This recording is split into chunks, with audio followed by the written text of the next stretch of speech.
Salut à toutes et à tous, j'espère que vous allez bien et que tout se passe pour le mieux pour vous.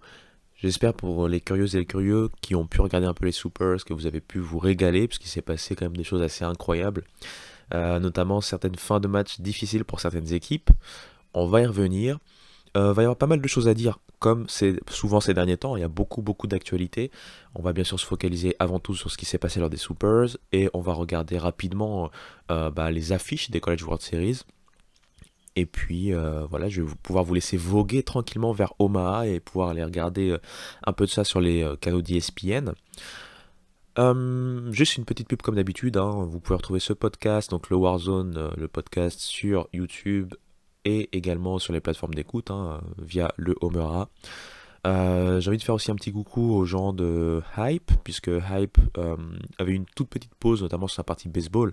Il y a eu un petit problème de Twitter notamment. Donc n'hésitez pas à aller écouter bien sûr les podcasts Hype Baseball présentés par Martin Casamata et donc toute son équipe. Et puis, pour finir sur cette partie promo, n'hésitez pas à aller bien sûr écouter des podcasts. Je pense que la plupart des gens les connaissent, mais bon, je vais quand même les rappeler. Des gens comme À coup sûr. Les podcasts sont toujours bonne ambiance, assez drôle et en même temps on apprend beaucoup de choses. Et surtout, eux, ils sont vraiment assidus pour le coup. Contrairement à ce que j'ai failli ne pas être cette semaine. Mais finalement, je suis bien là. On va y aller. Allez, c'est parti.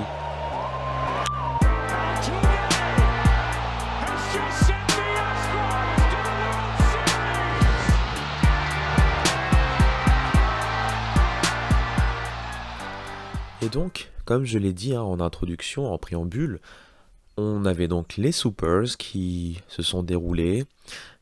Si vous vous rappelez, j'avais fait des petits, comment je peux dire ça, des petits paris entre guillemets. J'avais dit voilà, selon moi, qui allait passer et tout.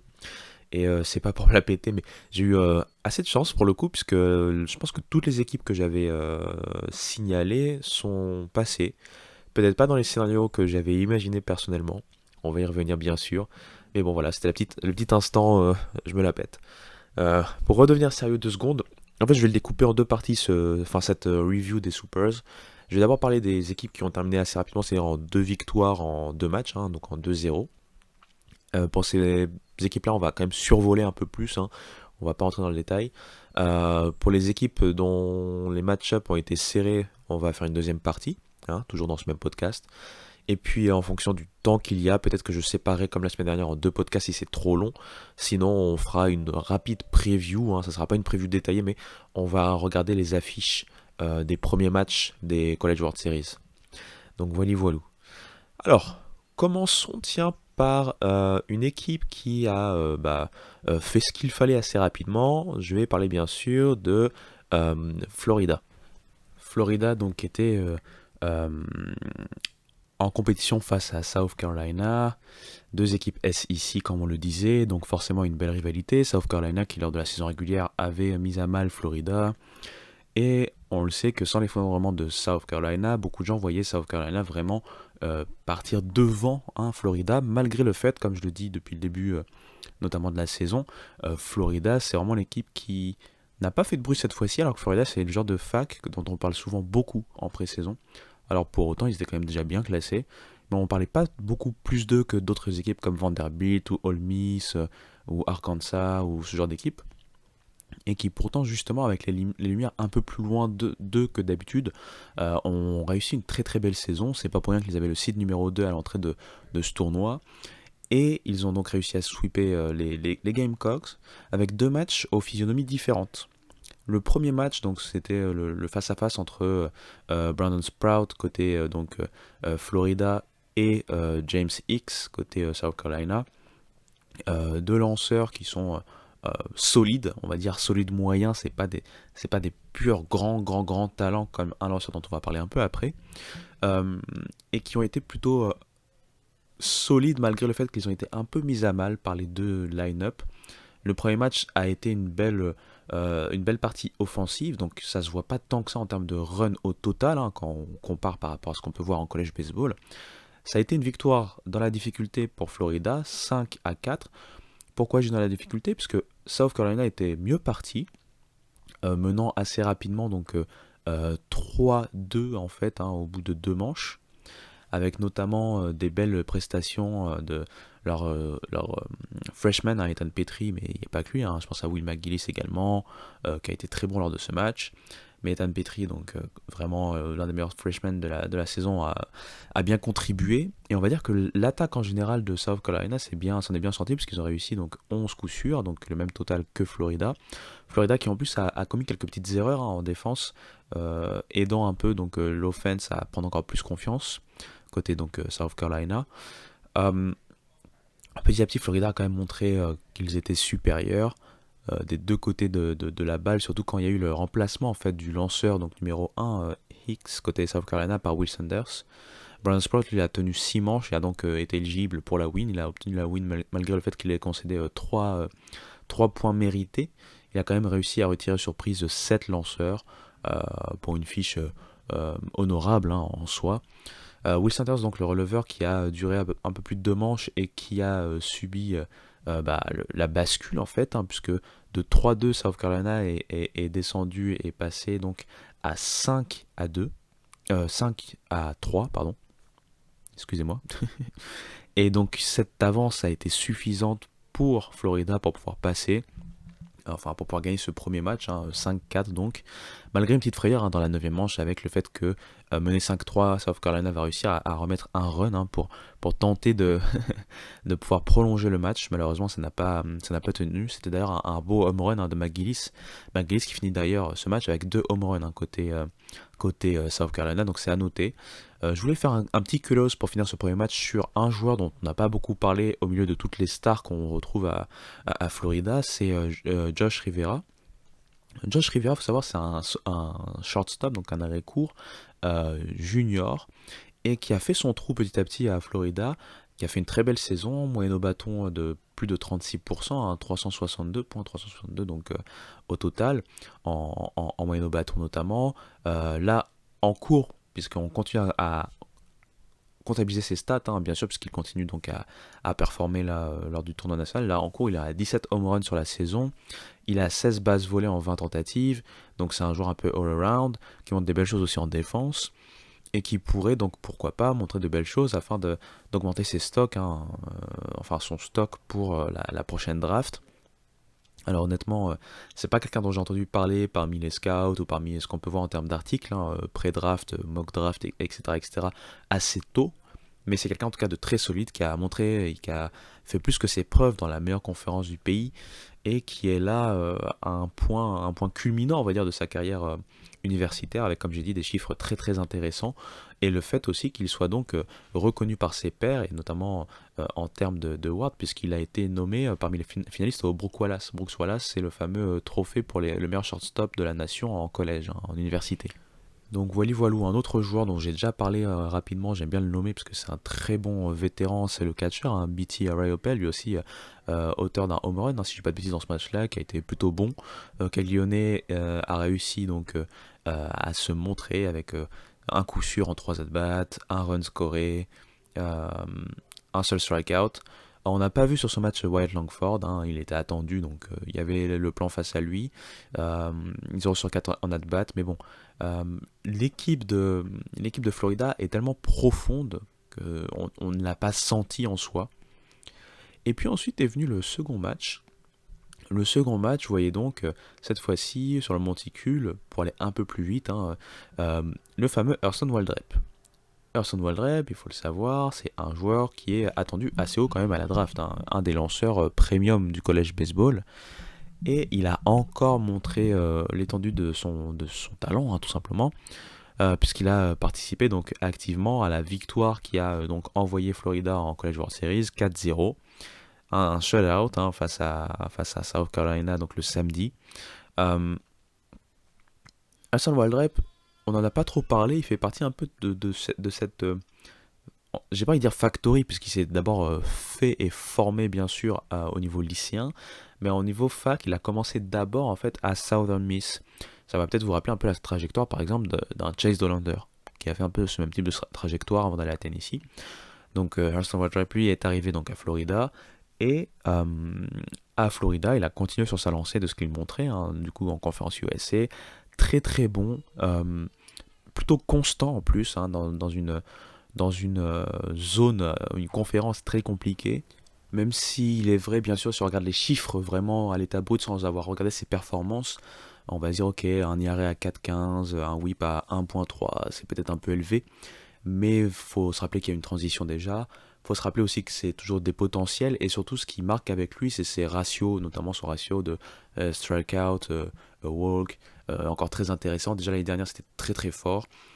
Plus de 140 strikeouts l'année dernière de mémoire, et puis une trentaine de walks concédés, donc un beau ratio. Cette année, un peu plus de walks concédés, pas loin des 50, mais toujours plus de 140, hein. Je pense qu'il est quasiment aux 150 strikeouts sur la saison. Il faut également rappeler quand même qu'il y a peut-être plus de matchs aussi en soi, qui peuvent aussi expliquer cela. Mais en tout cas, très beau joueur à avoir joué. Il a fait 8 innings, 8 shutout innings face à South Carolina, et donc a forcément contribué, fortement contribué à la victoire de son équipe. 2-0 pour Florida, ça a été donc net et sans bavure, hein. Et du coup, on va les retrouver donc forcément du côté des College World Series. On va passer sans plus tarder à une autre affiche qui s'est terminée en 2-0. C'est celle opposant donc TCU, l'équipe chaude du moment. Attention à ces joueurs-là, enfin à cette équipe-là, face à Indiana State. Donc vous avez compris, je vous ai un peu spoilé dans la façon dont j'ai parlé de TCU, parce que ça a été encore une fois net et sans bavure, vraiment. C'est du Ole Miss-like. Ils ne laissent aucune chance à leurs adversaires. Deux matchs aussi très différents. Le premier match, on a senti très vite en fait la supériorité de TCU des deux côtés du terrain. Ils ont eu un Cole Claker qui n'est pas forcément le plus grand des lanceurs, qui a été habité. 9 strikeouts, il a tenu 7 ou 8 manches. Je pense qu'il avait subi juste 3 coups sûrs, mais aucun point concédé. Donc c'est un shutout, ouais, performance pour lui. Finalement, son releveur, hein, le closer, va subir un point mérité. Mais bon, victoire 4-1 pour TCU. Ça n'a pas été la grande envolée offensive comme on a pu le voir lors des Regionals ou du tournoi de Big 12. Mais encore une fois, ça a été très très bon. Et surtout, on a vu que la menace vient de partout. Un peu à la Florida, par exemple Braden Taylor, dont on parle beaucoup parce que c'est un gros prospect, un gros talent, et qui est en train de montrer de très très belles choses en ce moment. Sur ce match-là, silence radio. Son coéquipier Trey Richardson, qui a fait l'histoire avec 2 grands slams dans un seul match, et 4 home runs en un week-end, a été aussi lui complètement éteint cette fois-ci. Mais ça n'a pas empêché les Cole Fontenelle par exemple d'être là pour prendre le relais. On peut penser aussi à Curtis Burns, leur DH sur ce match, et je pensais aussi à Austin Davis qui avait donc réussi un home run de mémoire.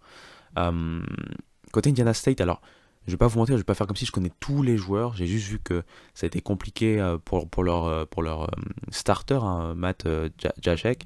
Il a quand même tenu lui aussi 7 ou 8 manches. Il s'est pris pour le coup 3 ou 4 points mérités. Je pense que c'était 4 points mérités. Il a réussi 7 strikeouts de mémoire. En attaque, ça a été un peu plus compliqué. Il y a un joueur à retenir, c'est Keegan Watson, leur champ droit, qui a donc réussi 2 coups sûrs, 1 point produit, 1 run scoré. Euh, Ça a été plutôt propre. D'ailleurs, son run scoré, d'ailleurs, c'était un home run, pardon. Oui, c'est compliqué. Je viens de sortir d'une journée intense au boulot, dans une semaine intense au boulot. Et j'ai enchaîné 2 semaines comme ça, mais bref, pour raconter ma vie en faisant en faisant une petite coupure. Donc je m'excuse par avance si vous sentez l'aspect monotone et la fatigue dans ma voix. Je vais essayer de pas vous endormir, mais voilà. TCU, pour redevenir sérieux, ça a été très propre. Le second match, il y a eu beaucoup plus de batailles. TCU s'en est sorti encore une fois, mais ça a été pour le coup un match beaucoup plus disputé. Indiana State n'a pas voulu rendre les armes aussi vite, hein, que ça. Et ils ont pris d'ailleurs les devants dès le début du match, hein, dès la première manche, 2 runs scorés, mais par contre la quatrième manche leur a été fatale, on va le dire, hein, très clairement. 5 runs pris dans la cinquième manche, dans la quatrième manche, pardon, et ça a été, voilà, c'était fini à ce moment-là, on va dire. Euh, à noter encore Fontenelle, qui a été donc l'homme un peu de ces Supers pour moi, puisqu'il a encore réussi une belle prestation avec notamment un home run. Davis s'est encore une fois montré. Burns s'est encore une fois montré. Cette fois-ci, Richardson a été en vue un peu plus. Braden Taylor a aussi scoré, même si pour le coup, il n'a pas produit de points. Il a par contre scoré.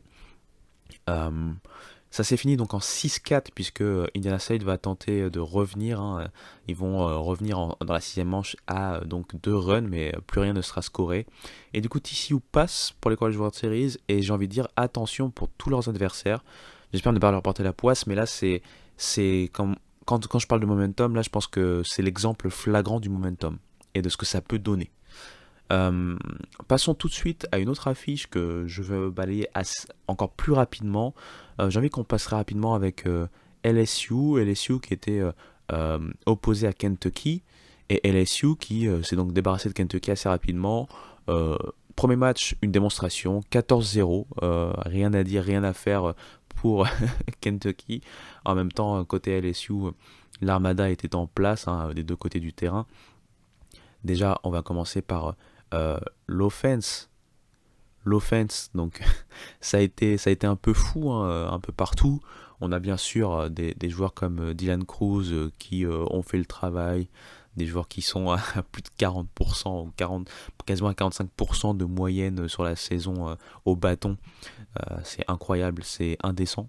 Dylan Cruz a réussi donc à produire un point sur ce match, hein. C'est pas le seul, 2 sur 4 à la batte. Euh, le shortstop aussi, Thompson, qui des fois, enfin, moi qui me perturbe un peu parce que c'est un joueur qui, autant offensivement, a des coups de génie, autant défensivement peut vous faire des erreurs assez incroyables. Il a coûté pas mal de choses, pas mal de points ou même de matchs à LSU. Et il y en a pas eu beaucoup de défaites de LSU d'ailleurs cette saison, mais il a été beaucoup dans la catégorie erreur en termes de fielding. Mais bref, Thompson a été bon, 3 points produits, 2 sur 4 à la batte. Trey Morgan aussi a été bon. Trey Morgan, il faut savoir, c'est un joueur que moi j'affectionne particulièrement depuis son année freshman, hein, il y a 2 saisons de cela. Qui peut jouer première base, qui peut jouer left field, très très bon défensivement avant tout. Il n'est pas réputé pour être un énorme joueur offensif, mais cette saison je trouve qu'il s'en est très très bien sorti. Il est éligible pour la draft, on verra ce que ça peut donner. C'est pas un des noms premium dont on entend parler, mais il a ses admirateurs, on va dire. Mais bref, enfin, si je vous fais du name dropping, je veux dire, à chaque position, Gavin Douglas aussi, que je vois depuis longtemps, a été bon. Jobert aussi a été bon, Pearson a été bon. Bref, 14-0, de toute façon, c'est forcément que ça s'est bien passé en termes d'attaque. Euh, Maintenant, en termes de pitching, bah voilà, hein, très clairement, Paul Skeens s'en est très bien sorti. Il n'a subi que 4 coups sûrs. Il n'a concédé que un walk, un but sur balle. Il a retiré 9 joueurs surprises. Euh, c'est allé vite, hein. Un peu plus de 7 manches. Il s'en est sorti, enfin il est sorti dans la huitième manche quand il restait un frappeur à retirer. Rien à dire sur ce match-là, 14-0, net et sans bavure. Le second match a été aussi plutôt, j'ai pas envie de dire une démonstration, ça a été un tout petit peu plus compliqué, mais ils s'en sont très bien sortis, 8-3 hein, face à Kentucky. Et encore une fois, on a pu voir la puissance, hein, de l'attaque des Tigers, des Tigres de bâton rouge, avec notamment ce qui s'est passé. La différence s'est faite, hein, très clairement dans le troisième inning, dans la troisième manche, puisque Kentucky était mieux parti cette fois-ci en menant très vite 1-0. Deuxième manche, on revient grâce euh, grâce en fait on va dire à Cruz, c'est-à-dire que Cruz ça a été retiré mais a récupéré un RBI pardon, avec des bases qui étaient quasi pleines, et du coup Gavin Douglas a scoré, sont revenus à 1 comme ça. Ensuite, il y a eu le fameux 3-run home run, hein, de Beloso, qui leur a fait passer du coup d'un 3-1 à 4-1. Et dans la même troisième manche, on est passé à 5-1. euh, Ce qui a clairement quasiment sonné le glas, hein, de Kentucky. Alors je sais qu'en college baseball, un 5-1, ça veut rien dire, hein, surtout avec Maryland par exemple, ils menaient 8-3 après quelques manches, ils se sont fait revenir, ils se sont fait dépasser, ils sont revenus, mais bon, ils ont perdu 11-10. En college baseball, ça peut aller très vite, mais bon, une équipe comme LSU, malgré des petits problèmes de pitching en général, hein, ça fait quand même le taf en général, hein. On peut le dire très clairement, c'est rodé, ça s'en sort souvent assez bien. Euh, Ça, j'ai envie de dire que ça déroule et ça montre que LSU a réussi un peu à défaire ce curse de la hype de pré-saison. Euh, Premier en pré-saison, c'est vrai qu'il y a eu un petit coup de moins bien sur la fin de saison, mais rien d'affolant non plus. Ils ont terminé dans le top 5 de la nation en termes de seeding, et là ils se sont bien voilà, débrouiller que ce soit en Regionals ou en Super Regionals, il n'y a pas eu d'accro. On va donc les retrouver comme on l'espérait en College World Series. On va donc pouvoir voir Skins et Cruz aller encore plus loin et pourquoi pas se battre pour pouvoir amener LSU au sommet. Ça fait plus de 20 ans maintenant qu'on attend ça de côté LSU. Peut-être j'ai une bêtise. De mémoire, les années 90 c'était fast, c'est là-bas que s'est passé la plupart des choses, mais je me rappelle plus si dans les années 2000 il y a eu un titre. Bref, comme d'habitude, hein, free flow, petit trou de mémoire, vous me pardonnerez. Si j'ai pas la flemme, le monteur, ma version monteur vous dira exactement la vérité. Si c'est pas le cas, j'en suis confus et désolé. Mais bref, LSU, gros cylindré bien sûr, historiquement du college baseball. On est bien content de les retrouver à Paris Fête et on verra bien ce que peut faire la bande à Cruz avant d'aller à la draft. Donc oui, je m'étais trompé puisque moi je pensais à 2000, mais le dernier titre de LSU c'est 2009. Et oui. Passons enfin à la dernière fiche que je voulais balayer assez rapidement. Enfin, de toute façon, je pense que je vais les balayer toutes assez rapidement maintenant, vu le temps que je prends à exposer chacune des séries. Mais bref, je voulais parler bien sûr de Alabama face à Wake Forest. Alors, j'avais dit dans ma preview que je voyais quand même Alabama prendre un match, parce que ça reste une SEC assez solide. Ils ont montré des choses là, lors de ce tournoi, malgré la perte de leur coach et le remue-ménage qu'il y a eu autour de la fac, en termes de baseball. Mais... Wake Forest a bien montré qu'ils étaient très très chauds eux aussi, qu'ils n'étaient pas la meilleure nation, la meilleure fac de la nation pour rien. Le premier match a été un peu un trompe-l'œil puisque Alabama s'est très très bien battu, victoire 5-4 de Wake Forest, mais franchement, Alabama a été surprenant dans le bon sens, dans le sens où il est difficile de réussir à mettre autant de runs en fait à Rhett Lauder, tout simplement, et de mettre autant de runs aux lanceurs de Wake Forest en général. Donc 5 runs sur Rhett Lauder, attendu très haut à la draft, certainement le deuxième meilleur pitcher du college baseball en ce moment. C'est très très bon, ça a été très très bon. En face de lui, c'était Luke Allman qui lui aussi a quand même subi 4 runs concédés en un peu plus de 5 manches. Ça n'a pas été simple, mais bon, on peut le pardonner parce qu'il avait face à lui du très très lourd. Et si Nick Kurtz n'a pas été à la fête, les autres ont tenu leur rang, hein, Tommy Hawk, Brock Wilken bien sûr qu'on attend très haut à la draft, Justin Johnson, Danny Corona aussi de mémoire, bref. Je devrais vraiment prendre des notes. D'ailleurs, voilà, encore digression, je ne vais pas faire un mythe non plus, je mets toujours 2-3 petites notes quand même pour cadrer et indexer, on va dire, voilà, division en topics, ce que je vais dire. Mais en fait, si vous voulez, j'aime bien rester sur de la mémoire et pas rentrer dans trop de détails tactiques, statistiques, etc., pour que ça reste digeste. Donc, j'espère que ça l'est. Et voilà, digression, on arrête la digression. Mais il faut pas non plus croire que je n'ai aucune note. J'ai toujours 2-3 notes par-ci, par-là quand même. Je me rappelle pas de tête de tout non plus. Mais c'est pour ça aussi par contre que j'oublie des choses, puisque j'ai pas noté assez de choses, pas assez de détails. Mais bref, Wake Forest donc s'en sort 5-4, ça a été plutôt serré comme je l'ai dit, et on se dit bah ah tiens, peut-être Alabama peut se battre pour obtenir le second match, hein, le match donc du dimanche pour eux, puisqu'il avait commencé le samedi. Eh bien non, pas du tout. Wake Forest a dit non en fait, on a mis 21 points à Maryland dans les Regionals, on va vous en mettre 22. Donc victoire 22-5 de Wake Forest lors du match 2. Là pour le coup il n'y a pas eu, de concurrence ou quoi que ce soit. Un score sans appel. Allez, en 3 manches, je pense que le match était plié. Ils avaient quand même subi enfin je veux dire, Alabama avait quand même réussi à scorer 3 points en 3 manches. Mais en phase 2, il y avait déjà 10 points en 3 manches. Dont 5 points rien que dans la 3e manche. Donc vous voyez vite le problème. Il y a eu un fort gap. Et après, c'est vrai que même s'ils ont scoré 6 runs, je pense, et 4 ou 5 runs, 6 runs et 4 runs pardon, en 8e et 9e manche, pour vraiment grossir le trait et le score, voilà, le match était quasiment plié à la 7e manche, de avoir un truc comme 12-4 ou 12-5 à la 7e manche.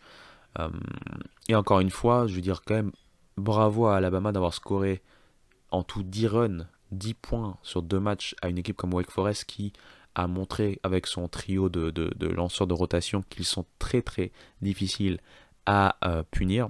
Et pourtant, Alabama ne s'en est pas laissé compter. Par contre, c'est vrai que la puissance offensive et les difficultés du pitching d'Alabama en contrebalance, on va dire, a malheureusement totalement déséquilibré la rencontre. Il n'y a pas eu de suspense encore une fois. Et Wake Forest va pouvoir défendre cette position de numéro 1 de la nation en saison régulière. et un peu couper le curse qu'on a vu ces dernières saisons avec, comme je disais lors d'un dernier podcast, à Arkansas en 2021 qu'on attendait vraiment, qui s'est fait éliminer juste avant, et Tennessee qui avait subi le même sort. Tennessee, tiens, on va passer à leur série. On va passer à leur série en parlant de leur série face à Southern Miss. Alors si je dis pas de bêtises, c'était la série dont je m'étais pas trop mouillé. J'avais dit que l'équipe qui remporterait le premier match allait certainement remporter la série, ce qui est un peu une sorte de tautologie quasiment en college baseball, même si on a pu le voir dans ces Super Regionals, ça ne veut pas tout le temps dire que c'est foutu pour l'équipe qui a perdu le premier match. Euh, pour le coup, ça a vraiment tenu toutes ses promesses dans le sens où ça a été serré, ça s'est joué donc en 3 matchs, et lors de ces 3 matchs, euh, les deux équipes étaient toujours dedans en fait. Euh, pour moi, ça aurait pu être Southern Miss qui passe, comme ça a été le cas, donc c'est Tennessee qui est passé au final, 2 victoires à 1, mais c'était clairement serré. Euh, pour vous redonner un peu le contexte, il faut savoir qu'ils ont dû faire un double header à cause d'intempéries.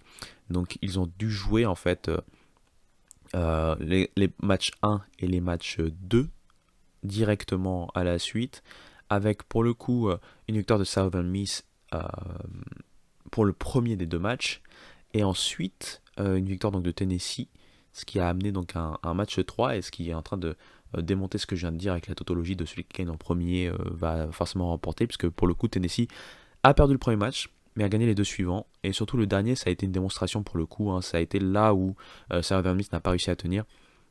Donc j'ai envie de dire le petit shout-out à Tanner Hall qui a bien tenu sa place, hein, pour le coup, euh, qui a donc terminé normalement sa carrière collégiale, enfin sa carrière universitaire, euh, en allant jusqu'au Super Regionals avec Southern Miss. Ça a été très très bon. Côté Tennessee, j'ai envie de dire, puisque c'est vrai que ça a été difficile pour lui cette saison, enfin pas aussi successful que ce qu'on pouvait attendre, c'est Maui Aouna qui avait à un moment était quand même vu très très haut, hein. Je pense que fin 2022, Maui Aouna c'était peut-être un top 15-20 joueur universitaire, avec tous les problèmes qu'il y a eu pour son acclimatation, pour les problèmes dès le début de la saison où on l'a pas laissé jouer. Enfin bref, ça a été très compliqué pour lui en début de saison, il s'est bien remis.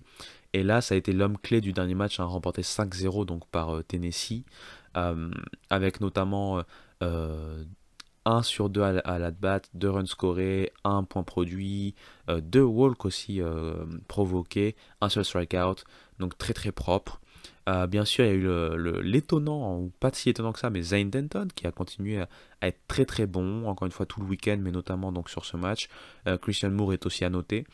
Euh, Ça n'a pas été régulier, on va dire que la première partie du line-up s'est très très bien débrouillée. La deuxième partie du line-up a eu un peu plus de mal forcément, mais ça a suffi. En face, plutôt côté lanceur, euh, très clairement, Drew Beam, comme je le disais dans un des podcasts, un de mes premiers podcasts, quand je parlais des difficultés notamment de la rotation de Tennessee, je disais que voilà, Chase Dollander, ça a été compliqué cette saison. Chase Burns, n'en parlons pas, ça a été tellement compliqué qu'on l'a fait sortir, et maintenant c'est un releveur, mais un releveur exceptionnel, peut-être un des meilleurs releveurs de ce tournoi d'ailleurs. On va en reparler. Mais Drew Beam était pour moi l'ace en fait, même si c'est toujours le starter numéro 3, le starter du dimanche comme on dit dans le jargon. C'était le joueur le plus régulier, le joueur le plus propre. Et là encore une fois, 7 manches lancées, 7 strikeouts, un seul walk, 7 coups sûrs c'est vrai, mais pas de run concédé, pas de points concédés. Vraiment très très bon, très très solide dans un match couperé comme ça. Ensuite, il y a eu un petit passage d'Aaron Combs, donc je ne vais pas en parler, mais par contre Chase Burns, un peu comme lors des Regionals, a été très très bon, un très bon tournoi encore une fois. Il a commencé sa relève dès allez, peut-être dès le milieu de la 7e manche, et il a continué jusqu'au bout. 4 strikeouts du coup en 2,2 manches, un seul walk concédé, pas de points pris bien sûr puisque c'est un shutout de performance, et lui pour le coup pas de coup sûr concédé non plus. Ça a été un no-hitter sur sa zone à lui, et ça a été un shutout sur l'ensemble du match. Et donc Tennessee se retrouve au College World Series. Là où on les espérait l'année dernière, finalement c'est cette année qu'ils s'en sortent et qu'ils arrivent du côté d'Omaha. Alors c'est une équipe, comme j'avais dit, qui a été très décevante sur la première partie de la saison, qui s'est bien relevée sur la dernière partie de saison, mais qui ensuite nous a un peu perturbé avec son tournoi raté en SEC. Pour le coup, lors des Regionals, ils ont montré, hein, qu'ils étaient qu'ils étaient là, que ça reste une très très forte équipe SEC sur le papier, et ils ont mêlé ce qui se passe sur le papier avec ce qui se passe dans la vraie vie, hein, tout simplement, en étant régulier, en étant clutch quand il le fallait, en étant solide au lancer. Vraiment, encore une fois, Vitello a fait du très bon travail à recadrer ses meilleurs lanceurs, à les relancer via d'autres voies, comme Chase Burns, encore une fois, maintenant à la relève, euh, et a aussi relancé certains joueurs dans le line-up. On a parlé d'Aouna, mais c'était pas le seul. Donc vraiment, bravo à leur manager, leur coach. Et on verra bien ce que Tennessee peut faire. Pour moi, la clé va être de pouvoir retrouver un Dollander un peu plus solide. S'ils arrivent vraiment avec un Dollander et donc une rotation Dollander, waouh. Dollander, Drew, Beam, ça va être difficile la fin de ce podcast. Euh, Très très bon, un one to punch très très bon, et puis derrière des releveurs à la Chase Burns capables de sanctionner. Attention, ils sont pas éliminés d'office, hein. Vraiment, vraiment une équipe très intéressante à voir. C'est comme si en fait le potentiel qu'on voit depuis le début de la saison s'est enfin révélé. C'est le Tennessee qu'on devait voir en fait, tout simplement. Je vais reprendre ma respiration avant qu'on finisse ce tour d'horizon des Supers et qu'on puisse passer très rapidement à une preview des matchs de vendredi, si je dis pas de bêtises. A tout de suite.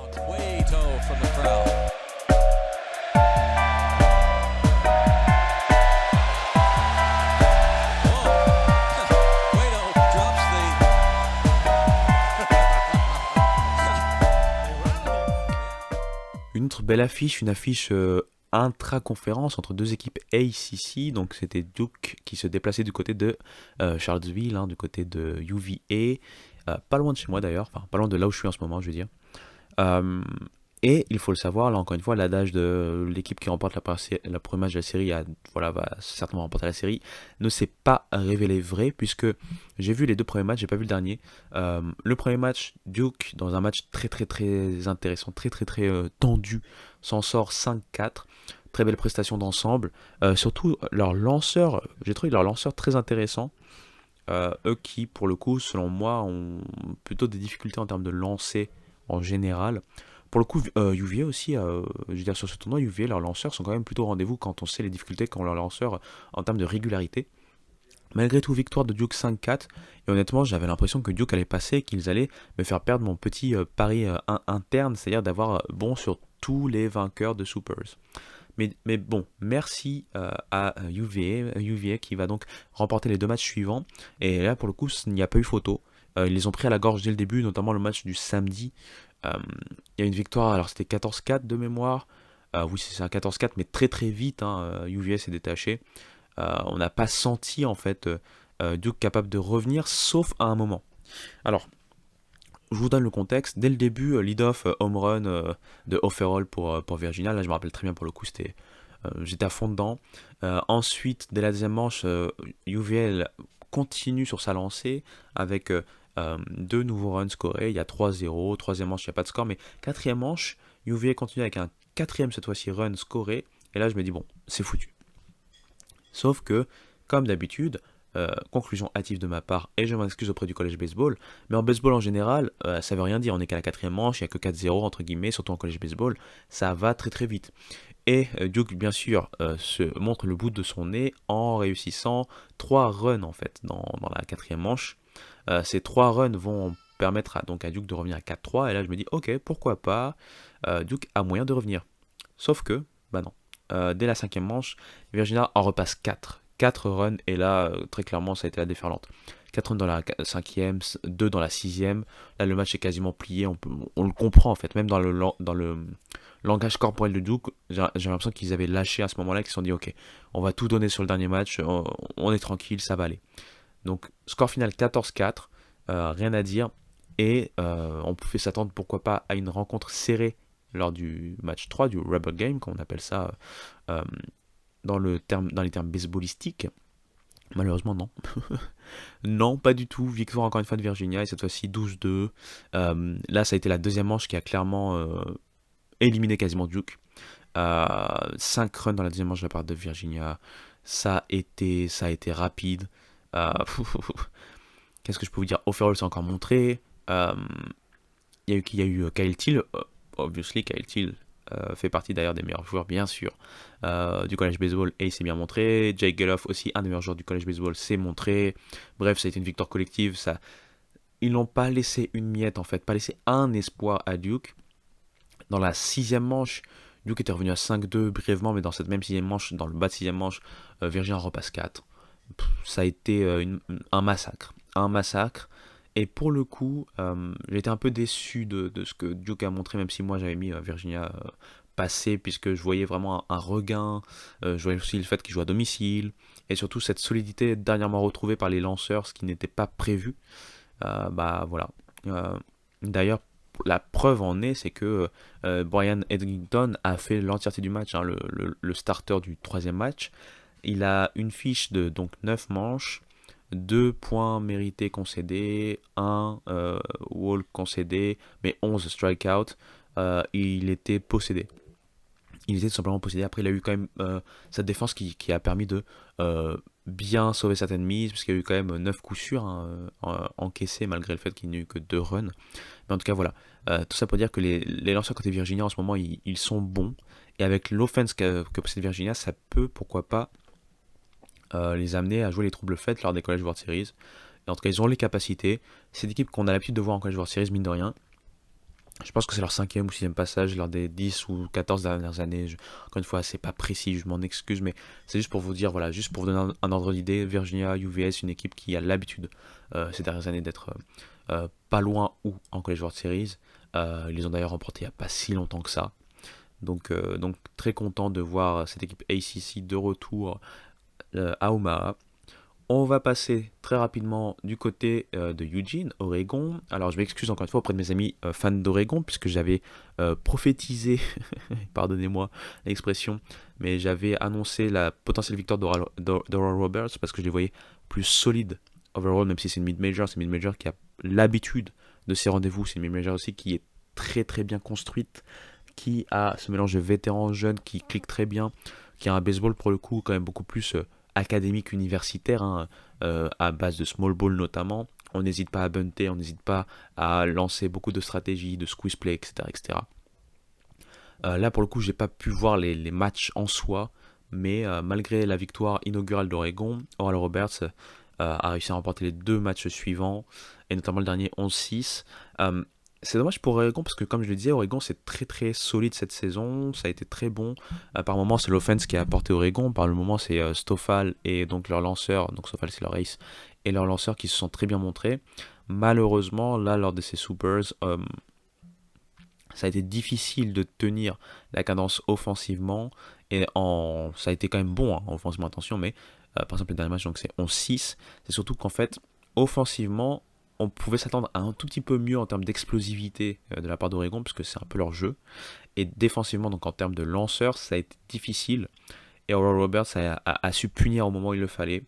Vraiment, c'est une équipe coachée comme il le faut. Si vous avez l'occasion de voir les College World Series, et j'espère qu'ils vont continuer à montrer ce qu'ils sont capables de montrer, vous allez voir que ils sont pas là par hasard. C'est vraiment une équipe, comme je le disais auparavant, qui est très très très solide. C'est pas génial à voir, quoique il y a quand même des coups d'éclat, hein, mais c'est pas génial à voir en soi, mais c'est du baseball très très très cohérent. Donc bravo à Oral Roberts face à Oregon.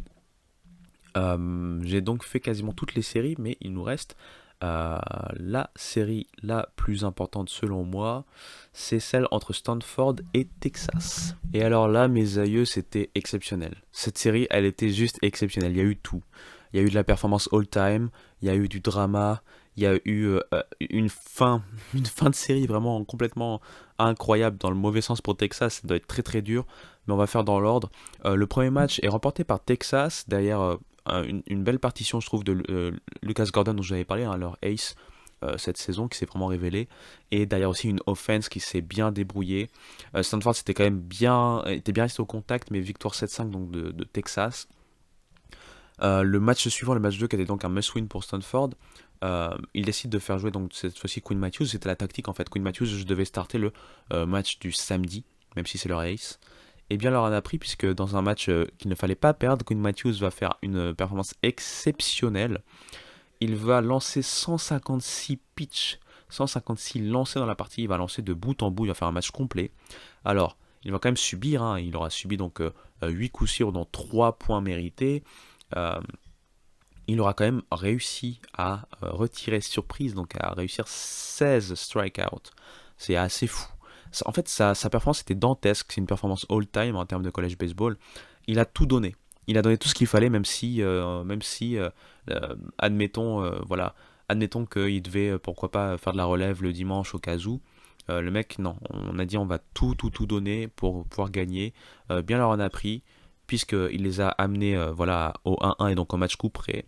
Le match coup près qui a été là aussi exceptionnel. Alors, le scénario du match coup près, c'est n'importe quoi. C'est vraiment du n'importe quoi. Euh, Ça commence fort. Ça commence fort. Euh, Dès la deuxième manche, il y a Stanford qui prend donc 3 points d'avance, puisqu'ils réussissent avec, via Drew Bowser, un two-run home run tout d'abord, et toujours dans cette même manche, euh, il y a Campbell qui va scorer sur un. C'est un wild pitch hein, de mémoire. Ouais, c'est ça, c'est un wild pitch. Ensuite, on s'est dit, bon, bah, c'est bon, Stanford a l'air bien parti. Texas revient à 3 partout dès la quatrième manche, hein, 3 partout. Ça va vite, avec notamment des très belles performances. Hein, je pense à Kennedy, le speedster qui va scorer. Je pense à O'Dowd qui va donc réussir un 3 RBI double. Donc il va réussir un double qui va amener 3 points, hein, tout simplement, par les Français. Mais dès le bas de la quatrième manche, Stanford va revenir devant en mettant eux aussi 3 runs. Je pense notamment à Graham. En fait, ce qui est marrant, c'est que Carter Graham, Drew Buzzer, par exemple Tommy Troy, tous ces joueurs-là, Braden Montgomery, ce sont tous des joueurs dont on attendait beaucoup cette saison, entre les blessures, les méformes et tout ça. Ça n'a pas été si simple, même s'ils se sont quand même bien débrouillés, on va pas non plus leur jeter la pierre.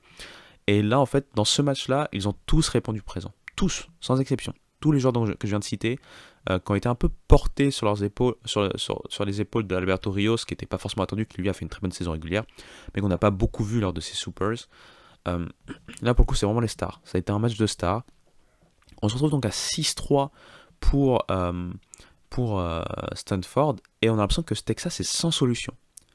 Ils sont sans solution jusqu'à la 8e manche. À la 8e manche, ils reviennent du Diablo Vauvert et donc reviennent à 6 partout, donc en réussissant donc 3 scores, enfin 3 runs.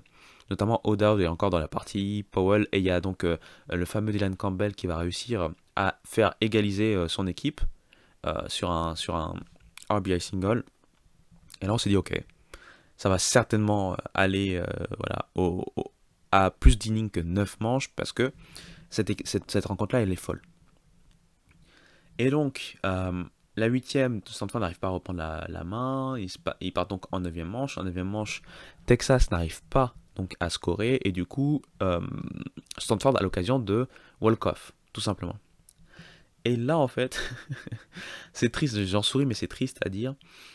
Texas va perdre le match parce qu'ils vont perdre de vue la balle. Je vous explique. On est sur Drew Bowser, qui est donc le héros du match pour le coup, qui réussit à contacter la balle. Et il fait une balle haute, enfin une pop-up, hein, donc une balle qui vole, hein, tout simplement pour essayer de parler sans trop tergiverser. Et en fait, souvent, dans ce genre de cas, on arrive facilement à récupérer la balle en l'air et puis donc à retirer donc le batteur. Et si un runner n'a pas fait attention au fait que la balle a été récupérée et qu'il ne revient pas taguer, on peut aussi initier un double play, par exemple. Là, en fait, on les voit tous, que ce soit l'infield ou l'outfield, ils sont tous en train de chercher la balle du regard et on comprend très vite qu'ils ne la retrouvent pas. Personne ne la retrouve. On évoque notamment l'éclairage hein, qui a pu. Voilà, forcément, c'est blanc, la balle est blanche, c'est pas si grande que ça, et quand ça part dans les airs, ça peut être aussi facile à perdre du regard. Mais malheureusement, ils ne la retrouvent pas et donc elle touche le sol et ça suffit en fait à walk-off. Et donc Stanford remporte, hein, le Cardinal remporte cette série complètement folle sur une action complètement folle. Texas peut s'en mordre les doigts, puisque Texas a vraiment montré des belles choses en terrain hostile, hein, puisqu'ils étaient du coup du côté de la fac hein, de Palo Alto. Euh, C'était vraiment quelque part des College World Series avant le College World Series, cette rencontre. Déjà, c'est deux équipes historiques, hein, deux équipes qui ont déjà remporté à plusieurs reprises les College World Series, deux équipes qui en plus sont construites pour aller en tout cas en College World Series chaque saison. Pour Texas, je le rappelle, c'était vraiment une période de reconstruction quand même cette année avec beaucoup de stars entre guillemets qui ont dû partir, hein, faute voilà en termes de seniorité ou en termes de draft. Mais c'était reconstruit sur du talent, hein, une belle classe de freshmen, du transfert, enfin tout ce qu'il fallait pour pouvoir repartir à la guerre. Stanford, c'était la continuité. Quinn Matthews, notamment, qui avait été parmi les joueurs draftés et potentiellement partants, avait décidé de revenir pour une année senior, hein, pour le coup.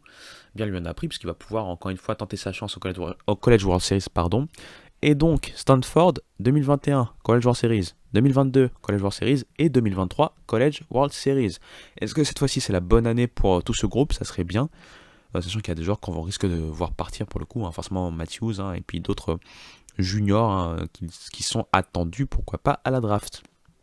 Donc voilà pour pour les reviews des Super Regionals.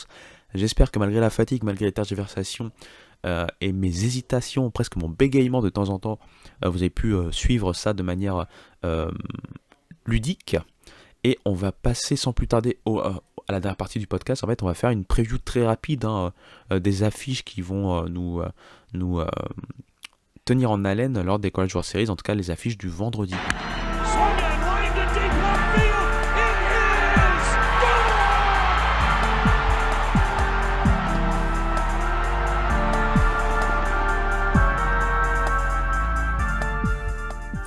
Et donc pour cette dernière partie, nous allons donc du côté de Omaha, en anticipation.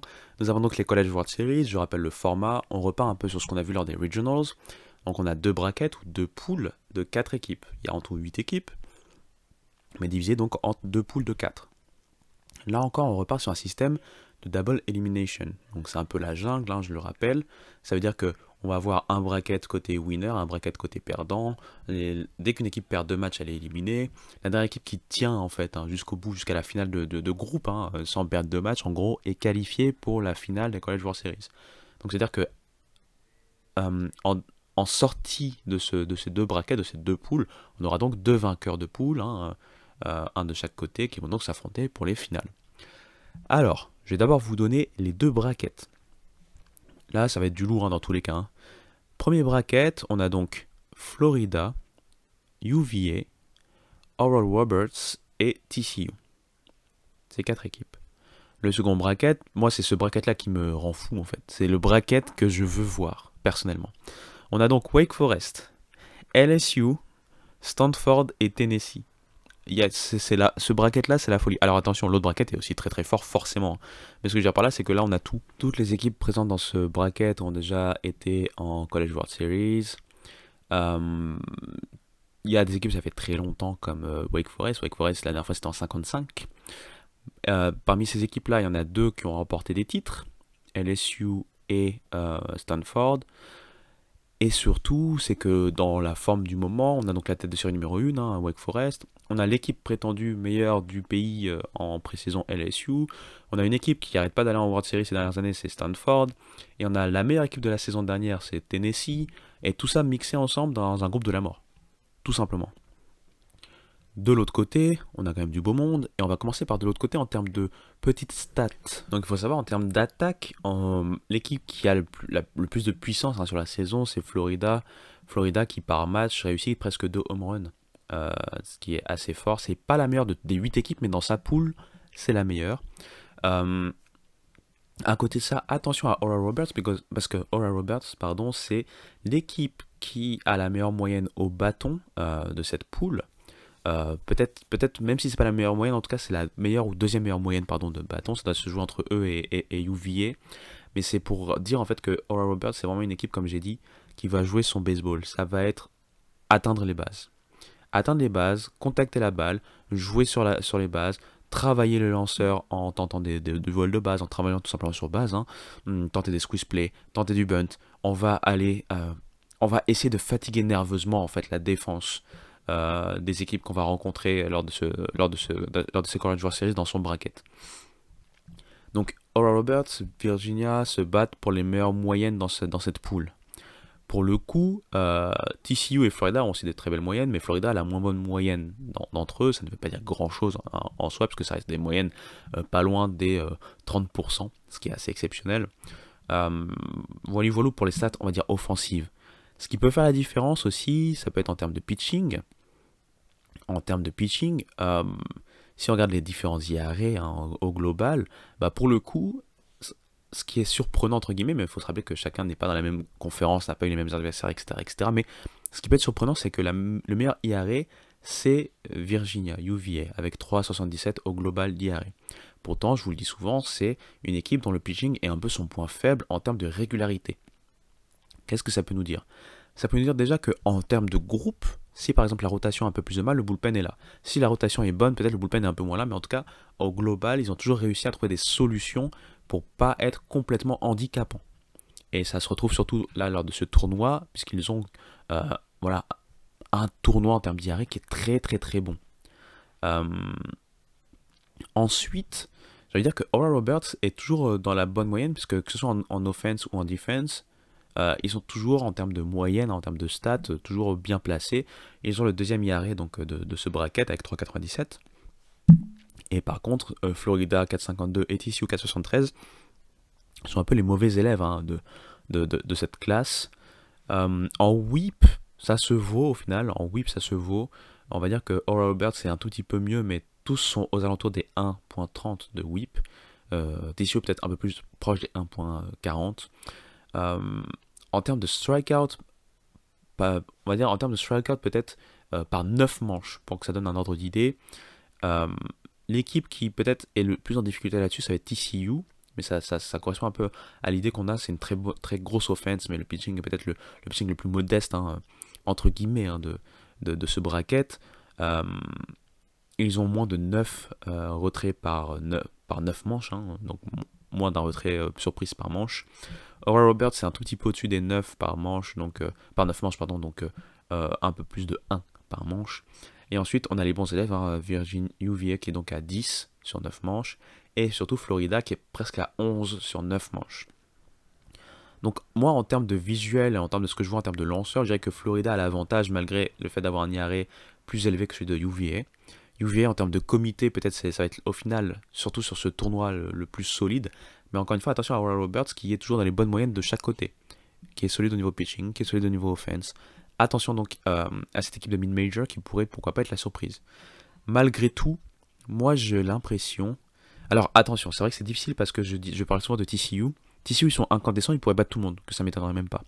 Mais je vais partir quand même sur Florida avec... Moi dans ma tête je vais rester sur une question de pédigré, et je dirais que pour moi Florida et UVA sont les équipes qui ont le plus de chances de sortir avec un avantage Florida.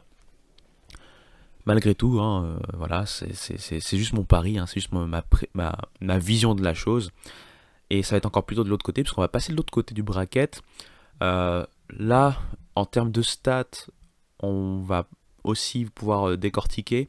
Je vais commencer cette fois-ci par le pitching pour vous dire que Wake Forest est clairement devant. Wake Forest, je vous l'ai dit, hein, Red Lauder et compagnie, je pense que c'est meilleur de la nation en termes de d'IRA, en termes de pitching en général. Hein. Le whip et l'IRA sont fous. L'IRA est à 2,84 de moyenne. En college baseball, c'est quand même exceptionnel. Le whip en moyenne est à 1,04. Là aussi, c'est exceptionnel. Une autre équipe qui a un bon IRA de groupe et qui a surtout retrouvé des bases en termes de pitching de groupe, en termes de pitching staff, et qui est donc dangereuse, pour moi c'est Tennessee. Tennessee c'est 3,57 d'IRA au global, donc ça ne doit pas être loin d'être dans le top 3 ou top 5 de la nation. En whip aussi c'est 1,15, donc là aussi c'est très sérieux, très solide. Comme je vous l'ai dit, il y a eu des ajustements qui ont été faits. Le fait d'avoir remis des joueurs explosifs comme Burns, mais qui manquent peut-être de contrôle et qui manquent aussi de variété dans leur pitch pour être vraiment starter, ça a payé ses fruits. Malgré, encore une fois, un Dollander un peu en deçà, il y a eu, encore une fois, du Drew Beam très très très bon. D'ailleurs, ce serait intéressant de voir un peu de duel de pitcher entre Wake Forest et Tennessee. Alors, vu comment c'est placardisé entre guillemets, c'est mal dit hein, ce que je dis, mais vu comment sont faits les brackets, Tennessee va se battre contre LSU, tandis que Wake Forest va se battre contre Stanford. Stanford qui pour le coup a sur le papier en termes de groupe de pitching le plus faible groupe de ce bracket, avec un IRA quand même de 5,75, ce qui est quand même assez fou. LSU en fait c'est un peu en trompe-l'œil parce que pour moi c'est LSU qui pour moi est le plus friable en termes de pitching staff. Alors, au global, ils ont un IRA de 4,54. C'est pas ouf, mais c'est pas non plus incroyablement mauvais. Par contre, il faut savoir que c'est masqué par la saison exceptionnelle de Paul Skeens. Paul Skeens est en train de faire une saison all-time en termes de college baseball, en termes de domination, de pitcher. Il montre des choses folles et en fait rien que ses performances à lui permettent d'avoir un IRA beaucoup, enfin pas beaucoup mais plus bas que ce qui pourrait être si on prenait la moyenne vraiment du reste. Là aussi ça a été très compliqué, là aussi Jay Johnson a dû faire des choix, a dû retenter des choses, notamment Thatcher Hurd en sortie, en plutôt en bullpen pour dire les choses vraies, pas en sortie de banc mais voilà en bullpen. Ça a permis de relancer un peu plus l'assise du pitching staff de LSU, mais ça reste toujours fragile. Donc en termes de pitching, j'ai envie de dire que LSU, peut-être, enfin, Stanford très clairement pareil en deçà, mais LSU peut-être est aussi un peu plus friable. Même si si on regarde après en termes de strikeout par 9 manches, LSU est quand même assez proche de Wake Forest. Parce que c'est une équipe qui, grâce notamment à Paul Skeens, strikeout beaucoup. Ça ne veut pas dire pour autant que les performances au global, en termes de réussir à limiter l'adversaire, sont si bonnes que ça. Voilà ce que j'avais à dire sur le pitching. En termes d'attaque, LSU, je pense, devrait tirer la bourre à Wake Forest. Pour moi, ça devrait être LSU, Wake Forest devrait être devant. Et ensuite, on aurait donc Stanford et puis Tennessee peut-être. En moyenne au bâton, je pense que Stanford doit être la meilleure. Stanford, je pense que de mémoire, c'était pas loin de 3,20, donc 3,18 ou 3,19. Oui, je devrais prendre des notes, je sais. LSU, ça devait être du 3,15, un truc comme ça. Et puis ensuite, on devait avoir Wake Forest et Tennessee qui était quand même plus faible en termes de moyenne au bâton. Les moyennes et les stats, que ce soit OBP, slugging et tout ça, sont quand même à l'avantage de LSU en général. Stanford n'est pas loin. Wake Forest aussi n'est pas loin, mais c'est LSU très clairement qui est pour moi la meilleure offense, et ça fait sens. Ils ont Dylan Cruz, le meilleur joueur de college baseball intrinsèque. Voilà, plus de 43-44% de moyenne au bâton. Un joueur complètement fou offensivement. Déjà très très bon défensivement, mais en plus fou offensivement. Et il permet de faire tourner l'offense, c'est-à-dire que c'est pas le joueur qui va juste frapper en puissance et tout ça, il a d'autres joueurs autour de lui pour faire ça, et ils le font très bien. Le système Johnson avec LSU, avec quelque part Cruz, c'est presque un bait, c'est presque un appât pour les équipes adverses, et ça permet aussi au reste de l'offense de vraiment performer, voire surperformer pour certains. Donc en termes d'attaque, je me fais pas de soucis pour LSU, normalement ça devrait carburer. Leur problème, ça va être est-ce que le pitching ça va être assez solide pour pouvoir conserver des avantages. Ça va être là la clé. Wake Forest c'est bon partout. Donc attention à Wake Forest, puisque Wake Forest c'est l'équipe qui peut justement en termes de pitching vraiment fatiguer ses adversaires. Tennessee c'est peut-être la darling de cette partie-là, même si en termes de sur le papier c'est très très fort. Et Stanford, j'ai envie de dire que Stanford c'est très très bon offensivement, très délicat en pitching. Est-ce que Quinn Matthews va encore nous faire une masterclass en termes de pitching avant de se retirer de la scène universitaire? À voir. Je vais partir sur le favori, Wake Forest, même si LSU pour moi pourrait jouer, enfin tirer son épingle du jeu. Après c'est du college baseball, ça commence vendredi donc les College World Series avec pas mal d'affiches forcément alléchantes. Je pense que dès l'après-midi pour moi, donc ça veut dire dès 19h ou 20h, il faut que je vérifie, c'est 20h, 20h, 20h, ouais. De mémoire, c'est 20h pour vous, vous avez Oral Roberts contre TCU. Oui, ça doit être marrant Vous pouvez vous refaire Oral Roberts en boucle, comment je le dis, ça doit être assez marrant. Mais bref, Oral Roberts face à TCU à 20h sur ESPN, et ensuite à 1h du matin, donc dans la nuit de vendredi à samedi pour vous à 1h du matin, on aura donc Virginia contre Florida pour le premier gros match en termes de seeding, je parle pas en termes de potentiel de ces World Series. Puis après le samedi, on va voir l'autre bracket avec Stanford contre Wake Forest et Tennessee face à LSU. Et ensuite, vous savez, comme c'est double elimination, on va voir les perdants qui vont s'affronter pour pas se faire éliminer dès le début. Les gagnants avec le vainqueur du bracket des gagnants qui donc attendra pour la finale. Le perdant du bracket des gagnants qui va donc se battre contre le gagnant du bracket des perdants. Et là encore, voilà, elimination game. Et celui qui s'en sort va avoir 2 chances de pouvoir inverser la tendance. Ou alors, l'équipe qui est en finale va juste réussir à aller jusqu'au bout et donc aller en finale des College World Series. J'espère que ça a été clair, que ça n'a pas été trop compliqué avec ma façon très spéciale et très dispersée de parler aujourd'hui. Vraiment une grosse fatigue, mais je pense que ça vaut le coup de pouvoir faire des reviews de ça et previews des College World Series. J'espère encore une fois que c'est palpitant, assez intéressant pour vous. N'hésitez pas à me le dire en commentaire. N'hésitez pas à aller voir, hein, bien sûr, donc YouTube et les plateformes de podcast d'écoute, ce podcast, les réseaux sociaux, le Homera. Je suis partout, je suis fatigué, je vous embrasse, on se dit à très bientôt. Ciao ciao.